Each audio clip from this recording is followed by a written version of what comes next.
Alhamdulillah pada kesempatan kali ini dan di tempat yang insya Allah kita diberkahi, yaitu makam almarhum Al-Allamah Al-Ustadz Husain bin Abi Bakar Al-Habsyi.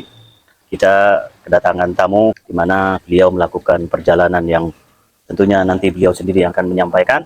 Dan tanpa berpanjang kata, kita langsung menyapa beliau. Dan mungkin pertama-tama mohon kiranya Bapak memperkenalkan diri kepada pemirsa channel kita. Silahkan. Terima kasih Ustadz. Masya Allah. Ya. Terima kasih saya telah diberi kesempatan dimuliakan di tempat yang paling mulia, yang insya Allah barokah luar biasa di Yapi, tempatnya para pelajar, tempat yang makom yang paling tinggi, tolabah ini Masya Allah. Perkenalkan, saya Anton Tadur Harahap. Saya tinggal di Pondok Aren. Pondok Aren itu di Tangerang Selatan. Usia saya sekarang 57 tahun. Nah, ya itu sementara yang bisa saya perkenalkan. Dan anak saya 3 orang lulusan Yapi sini, 2 orang putra dan 1 orang putri. Alhamdulillah dapat barokah dari pondok yang mulia ini. terima kasih pada Pak Anton. Dan tentunya kami mengucapkan ahlan wa sahlan, selamat datang di pondok kita Yapi Bangil.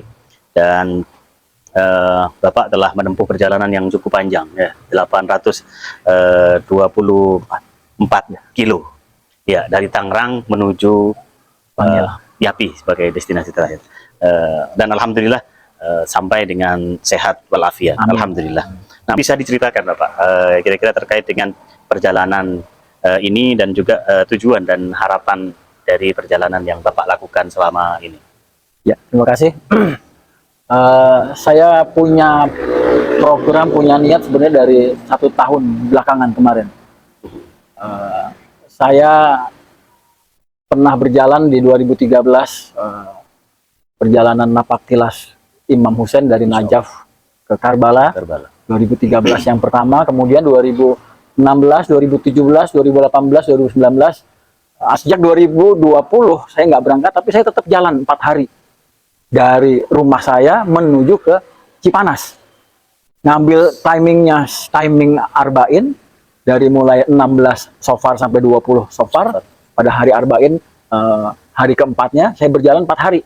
Dengan ngambil juga jaraknya ya, hampir kurang lebih 100 km. 90 sampai 100 km, hampir saya samakan Najaf Karbala. 2020, 2021, 2022, 2023 saya berjalan 2 hari berangkat ke Bogor, 2 hari lagi pulang, langsung acara Arba'innya di ICC. Jadi saya sudah berjalan sedemikian. Nah, 2003 terakhir saya berpikir, dan saya lihat juga di media-media di YouTube, orang-orang Iran berjalan dari Mashhad ke Qum 1200 km 40 hari. Dan itu bukan hanya orang-orang laki-laki saja, ada perempuannya, ada anak-anaknya, ada orang-orang yang juga tua juga. Orang-orang Irak berjalan dari Salim C, perbatasan sampai ke Qum, sampai ke Mashhad 1200 lebih kilometer. Mereka jalan. Saya berpikir, mereka bisa. Kenapa saya nggak coba? Akhirnya saya buat program dengan rinci dan terukur. Terukurnya bagaimana? Saya buat step-stepannya dari hari pertama sampai dengan hari ke-40. Cuma saya pasin juga bagaimana supaya bisa jatuh Arba'in ini, acara Arba'in saya buat 38 hari programnya. 38 hari sampai ke Yapi, dari Tangerang Selatan ke Yapi. Menurut perhitungan saya, perencanaan saya dari awal itu sekitar 944 kilo. 944 kilo itu saya buat ini rancangan dari Jakarta, dari Tangerang Selatan sampai dengan Bangil.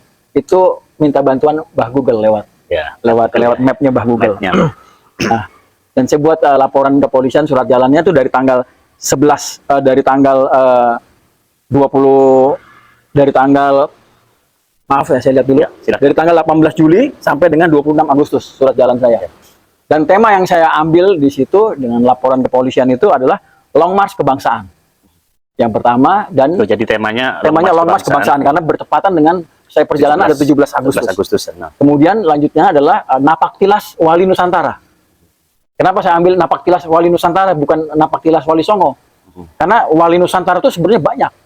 Dan Wali Nusantara di sini saya juga masukkan selain Wali Songo itu adalah salah satunya adalah Habib Husain Al-Habsyi almarhum, dan satu lagi adalah tokoh Kiai Haji Di Bandung ya. ya Kiai Haji Jalaluddin Rahmat. Jadi saya ambil napak tilas Wali Nusantara. Wali Nusantara. Masya Allah. Kemudian yang terakhir saya kasih judul juga apa, haul atau ziarah cucun dan Nabi Sayyidina Husain alaihissalam dari jarak jauh.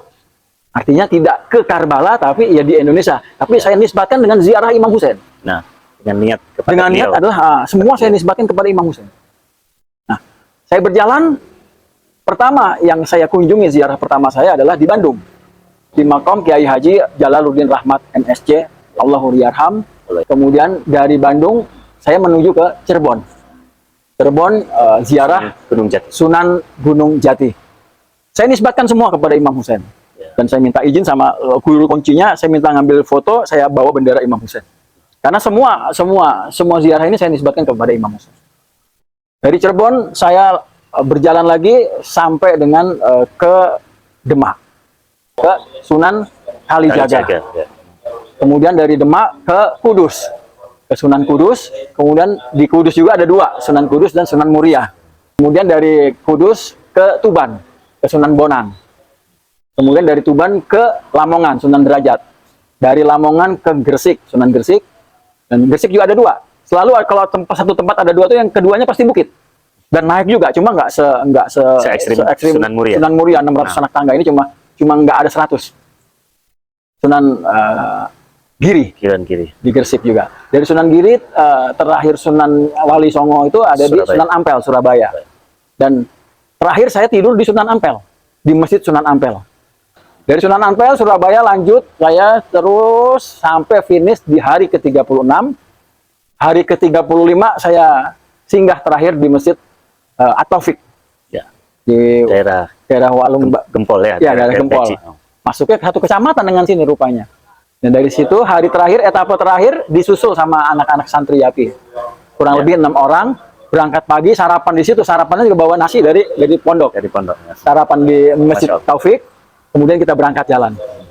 Kita berangkat jalan didampingi 6 orang sampai ke sini, langsung saya ziarah kepada almarhum Habib Husain Al-Habsyi. Nah, itulah perjalanan saya selama 36 hari. Dari rencana 38 hari, dari rencana 944 kilometer di atas kertas. Kemudian kenyataan dari di atas kertas itu saya programkan 924,7 kilometer. Real, jalan kaki real. Saya jalan kaki murni tanpa ada apa-apa, 824,3 kilometer. Nah, ini mungkin perlu saya ceritakan ya. Awalnya saya berjalan hari pertama, begitu keluar dari rumah, ada motor samperin. Pak, mau kemana Pak? Saya mau ke Parung. Ikut saya Bang? Enggak, saya mau jalan. Saya tolak. Saya sampai Parung, saya istirahat pertama di Masjid Parung. Hari kedua saya jalan dari Parung menuju Bogor. Begitu keluar nggak lama, disamperin lagi sama orang. Motor juga. Pak, mau kemana Pak? Mau ke Bogor. Ayo bareng, saya mau ke Bogor.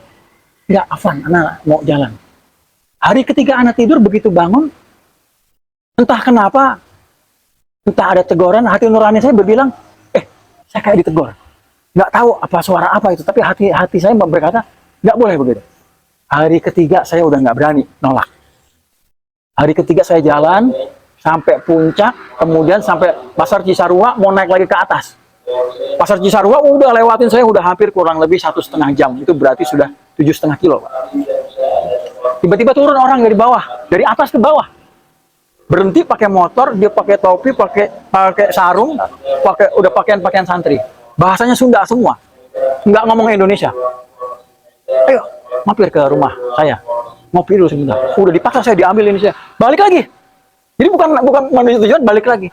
Sekedar ngopi, ayo. Antum harus mampir ke tempat Ana. Ana berpikir kan, dalam hati, bisa jadi ketemu Nabi Khidir, bisa jadi ketemu utusan, ketemu tuh di Jawa Barat, sering ketemu begitu. Tidak pernah kenal, tidak pernah ini, kita ketemu. Itu Jawa Barat ketemu begitu. Jawa Tengah lebih unik lagi. Jawa Tengah kita ketemu orang tiba-tiba mepet, cuma ngasih air doang. Kemudian ada orang mepet, dia buka jembat, cuma ngasih uang doang. Sambil nangis kasih uang. Kenapa nangis? Saya ingat bapak saya pagi ini. Bapak jangan marah gitu. Luar biasa. Panjang perjalanan itu ada yang ngasih air, ada yang ngasih nasi bungkus, ada yang ngasih uang. Saya nggak boleh tolak, karena saya sudah ditegur begitu. Nah, itu perjalanan saya seperti itu. Alhamdulillah semuanya dimudahkan. Alhamdulillah. Kalau Bapak 36 hari. Kalau Ustadz nanya apa kendalanya, kendala yang terlihat sama sekali nggak ada kendala. Ya. Saya setiap hari saya kirim surat Fatihah untuk Rasulullah, untuk Imam Maksum, untuk semua para suhadanya zaman Rasulullah sampai dengan zamannya Imam Mahdi, terutama para suhada di Karbala, kepada para marja, kepada para ustadz, pada guru, pada orang tua, saya kirim. Setiap pagi saya mau jalan, saya kirim itu. Dan minta kemudahan dalam perjalanan. Dan kalau tanya ada kendalanya, kendala yang sama sekali nggak ada kendala. Jadi di perjalanan nggak ada kendala yang menghalangi saya. Semua dipermudah. Kenapa? Karena semua saya nisbatkan kepada Imam Husain. Nah, yang berkesan buat saya dalam perjalanan ini, kawan-kawan ikhwan kita dari mulai Jawa Barat, Jawa Tengah, Jawa Timur, itu sambutannya luar biasa. Sambutannya, saya bukan orang mulia. Bahkan ustadz-ustadz yang menyambut saya, Pak, di Jawa Tengah, di Jawa Barat, Ustadz Miftah Rahmat itu nyegat saya di Masjid Al-Jabar sebelum sampai ke tempat beliau. Setiap di Bandung, Sumedang, ketemu kawan-kawan juga, kemudian di Kadipaten, Jawa Barat, rata-rata kita ketemu banyak anak-anak dari kaitan Ijabi. Jawa Tengah ketemu dari kaitan anak-anak dari kawan-kawan dari Abi. Di Semarang ketemu Ustadz Lutfi, kemudian di Demak ketemu juga Pak Hisam, kemudian di Kudus ketemu Pak Darmadi yang luar biasa juga. Di Rembang ketemu Pak Sukir, Masis. Di Rembang Sawang itu ketemu sama Ustadz Ali. Kemudian di Gresik juga ketemu Ustadz Lukman. Jadi ya kalau perhitungan makomnya jauh lebih tinggi mereka ketimbang saya, tapi luar biasa menyiapkan tempatnya. Ana di masjid Pak udah tidur, disusulin. Tahap terakhir Ana sudah ditawarin, antum jangan tidur di masjid sama Ustadz Muhsin. Ana bukain hotel di Gempol. Gak usah Ustadz, nggak usah, Ana mau di masjid aja. Kesan saya cuma satu, saya tidak pernah kenal banyak orang seperti ini. Tiba-tiba di jalan diperkenalkan oleh Imam Husain dengan para asatid di seluruh kota yang saya temuin yang memang ada itu, dikenalkan dan luar biasa. Menganggap saya tuh lebih tinggi, padahal makom saya jauh di bawah mereka. Ketemu beliau, saya dapat hikmah juga dari beliau, saya dapat dilayani beliau sebagaimana saya zuarnya Imam Husain di Najaf, padahal saya di ibu kota, di negara Indonesia, di Indonesia. Jadi itu yang berkesan buat saya, silaturahminya luar biasa. Silaturahmi dengan kawan-kawan, dengan para ustadz dari mulai Jawa Barat, Jawa Timur, Jawa Tengah. Dan mungkin yang perlu saya sampaikan, ucapan terima kasih Ustaz. Ya. Saya ucapkan terima kasih kepada ikhwan seluruhnya dari Jawa Barat, dari Jawa Tengah, dan Jawa Timur. Baik itu dari Ormas Ijabi, baik maupun dari Ormas Abi. Maupun yang tidak la Abi wala Ijabi, semuanya nyambut. Bihaqil Husain wa ashabil Husain wa abnai Husain. Dengan nisbat Imam Husain luar biasa. Saya jadi bernilai gara-gara menisbatkan dengan Imam Husain. Ya Allah. Demikian Ustaz. Ya, terima kasih kepada Bapak Anton dan para pemirsa. Tadi kita sudah menyimak dan melihat bersama-sama kisah yang begitu inspiratif untuk kita semua terkait dengan perjalanan yang cukup panjang yang dilakukan oleh beliau selama 36 hari dalam 820-an sekian kilometer dan memberikan banyak pelajaran, memberikan beberapa poin-poin yang bisa kita garis bawahi. Mungkin itu dari kami, mohon maaf, dan sekali lagi saya ucapkan terima kasih kepada Bapak Anton Harahap yang bersedia untuk kita wawancara dari media sosial Yati. Kurang lebihnya saya mohon maaf. Wassalamualaikum warahmatullahi wabarakatuh. Waalaikumsalam warahmatullahi wabarakatuh.